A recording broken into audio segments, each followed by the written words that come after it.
ये सिर्फ मिसाइलों की लड़ाई नहीं है, ये दो देशों की इकोनॉमी को झंझोर देने वाला युद्ध है। इजराइल और ईरान के बीच का ये संघर्ष दोनों के भविष्य को बदल सकता है। आज हम जानेंगे आखिर कौन ज्यादा आर्थिक दबाव में है। इजराइल एक हाईटेक देश है जहां टेक्नोलॉजी, इनोवेशन और डायमंड इंडस्ट्री अर्थव्यवस्था की रीढ़ है। वहीं गूगल, माइक्रोसॉफ्ट और इंटेल जैसी 400 से ज्यादा मल्टीनेशनल कंपनियों के R&D सेंटर्स यहाँ पर मौजूद हैं। लेकिन इस युद्ध ने हर दिन अरबों डॉलर का नुकसान कर दिया है। इसकी GDP 583 अरब के करीब है, इन्फ्लेशन 3% है और फॉरेन डेट 105% हो गया है। इतना ही नहीं, मिलिट्री स्पेंडिंग, टूरिज्म में गिरावट और इंडस्ट्रियल प्रोडक्शन में कमी ने इजराइल को बड़ा आर्थिक झटका दिया है। दूसरी ओर ईरान, जो अपनी अर्थव्यवस्था के लिए तेल और गैस पर निर्भर है, चीन ईरान का सबसे बड़ा ग्राहक भी है। लेकिन अमेरिका प्रतिबंधों और युद्ध ने पहले से दबाव में चल रही अर्थव्यवस्था को और मुश्किल में डाल दिया है। GDP 463 अरब डॉलर है और इन्फ्लेशन 29.5% है और इसके साथ ही विदेशी कर्ज जो है वो GDP का सिर्फ 1.8% है। अगर युद्ध के दौरान तेल पाइपलाइन या फिर रिफाइन ऑयलिंग को नुकसान पहुंचा तो ईरान का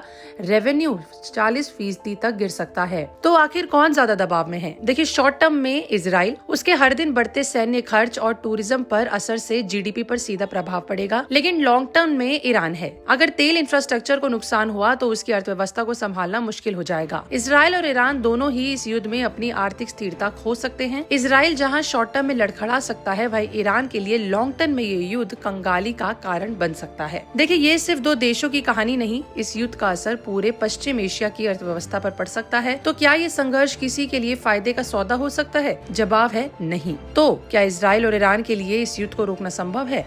कमेंट में लिख के जरूर बताएं।